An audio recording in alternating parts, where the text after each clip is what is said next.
All right, so John, there was a Rolling Stone article that I came across this week that caught my eye. And I want to share this because it's a really good look at what goes on behind the scenes for songwriters. And I think we can all agree the songwriters are basically the backbones of the entire music industry. Like, other than arguably, bass players, yeah. right, of course, yeah, of course. But they are the best players in the game, and often, arguably, probably more important than the artists themselves singing the song. Like, when you really think about it, obviously the artist can take it to another level, but if it wasn't for the song to begin with, you know. R.I.P. Burt Bacharach too. Yep. Rest in peace. So miss you, buddy. Like you knew him. Yeah. So this article was basically about how songwriters are really struggling. And nowadays we know that streaming services do not pay out a lot per stream. Like, we've talked about that a ton on this podcast, but the details this article provided really open your eyes to really how bad it really is. So get this, like, here are a few examples. Songwriter Kimberly Krishik, I don't know if I'm saying that last name right, but she thought she was getting her big break when Ariana Grande's album Sweetener featured one of the songs that she wrote called Better Off, and it ended up being track number 12 on that album.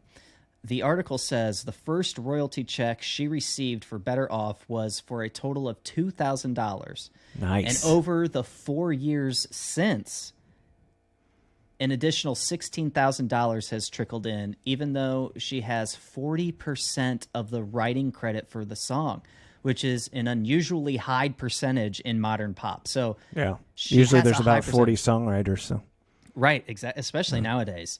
Look at a Beyonce credit; it's like 38 people. Yeah, I think Dionne Warwick or something was. I don't know if it was her, but she came out and said, like, "How are there 8 songwriters on one song?" And, yeah, she had Burt Bacharach and Hal David. Wait, did she really? 2, yeah. Burt Bacharach wrote a lot of her songs. Yeah. Oh, that I did not know. Oh, connected. Interesting. It's all there we connected. Go. So the article goes on to say that the same songwriter spent 2 years co-writing R&B singer Brandy's 2020 album and only made $4,000 total. Just Damn total. You, Brandy.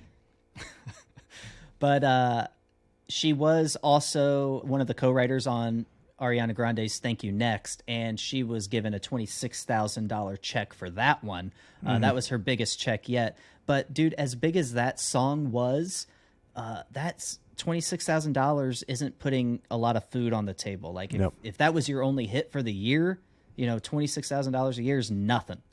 So, I mean, if these people were just better looking, they wouldn't have to suffer so much. Yeah.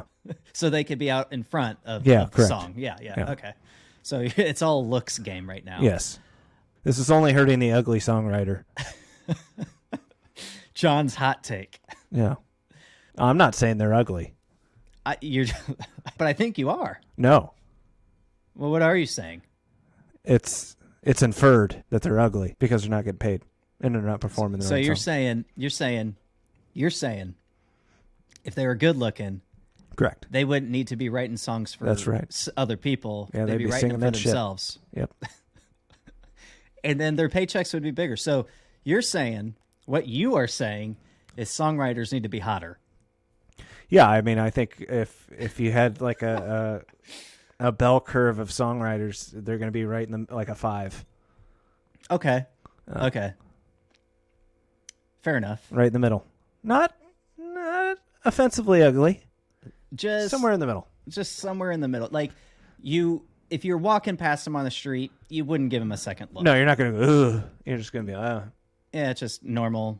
You're not feeling like they're requiring any more of your attention. No, basically. I mean, you're just going to keep on walking. Yeah. Gotcha. Just your run of the mill, average looking people. Yeah. Just they're nothing special. Basically, is what you're saying. No, that's not what I'm saying. When it comes to the looks, though, they're nothing special. Yeah, I mean, they're not marketable. Okay, gotcha. Okay, fair enough. I think we've solved this issue. They have value. Clearly. Just not in the face department. Okay. So here's another example. There's one songwriter who reportedly My God, has... cut all that out. No, we're keeping some of that. Oh, Jesus.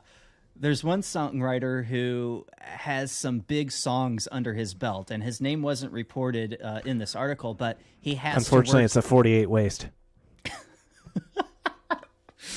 But he has to work in the kitchen of a restaurant in order to make ends meet. He lives in a bell tower. He has big songs under this belt. And finally, the other example that this article gives is, according to songwriter Emily Warren, one of her songwriter friends who co-wrote Dua Lipa's breakthrough hit New Rules, we all remember how big that one was, she had to quit the industry by the time that song came out in 2017. She was working as a waitress, and it took that song's massive success to bring her back into the industry. So Warren says another songwriter friend of hers has Grammy Awards, hundreds of millions of streams, and he drives Uber to pay rent. Like, John, let's be real here. Like when it's all said and done, everything that we just talked about, minus, their appearance, like, well, which maybe doesn't matter. Which actually, including what we talked about, it's absolutely fucked up. Like, these songwriters are only making the big label heads rich. Like, they're taking a huge ass percentage. Like, this is crazy. So, I mean, dude, what do you think of this? Like, is this surprising to you? Not at all. No. I mean, I knew... It's always the little people that suffer. I mean, I knew the artists kind of had it bad when it came to streaming, but I don't think people really think about everybody else who wrote that song. I mean, it's clear that getting your song on an album as a deep cut isn't what it once was, because it used to be a huge deal. Like, you didn't even have to write the main hit on an album. You could have written song number 12 and it barely get listened to, and you'd get a big payday if it was on a great album. Yeah, I think the streaming of specific songs is probably hurting, Yeah, it's just a different world we live in, and I don't know like what the real answer is. I think streaming right now it's obviously not gonna go anywhere, because that's what the people want, the consumers want. I just think it just sucks to be a songwriter at this point in time. I mean, I think most people aren't even aware that, that there's this huge team of people writing the songs that they like. They just listen to them and don't give it a second thought. Yeah. Which is, I mean, totally flip-flopped from how it used to be. I mean, the songwriters got all the royalties back in the day. Yeah. Yeah. There was, let me go to this article real quick. Okay, it says, singer-songwriter-producer Matthew Coma recalls moving to L.A. as a teenager in the mid-aughts and meeting veteran songwriters who bragged of deep-cut riches from writing some track 8 or 9 for Whitney Houston, citing, "I made $700,000 off that song." So they had track 8 or 9, which wasn't a single on a Whitney Houston album, and they made $700,000 off that song. Just a lot more album sales back then, I think, is probably the big, physical media too. Yep. I mean, it was just a different animal back then. So it's like the music industry, like, it sounds like it sucks, dude, for artists, but definitely for songwriters. Like, how are they making ends meet? Unless you had big paydays back in the day. Like, I don't understand how you're making ends meet. That's crazy. Absolutely crazy. Yeah, I mean, it's not like they can sell their catalog like the big artists are doing, where they're selling their whole... No, but did you hear that Michael Jackson's estate might be selling his song catalog for $900 million? It's a lot of money. That is a lot, almost $1 billion. I mean, if anybody's going to sell it, it's going to be sell for that much. It's going to be Michael Jackson. But wow, that is insane.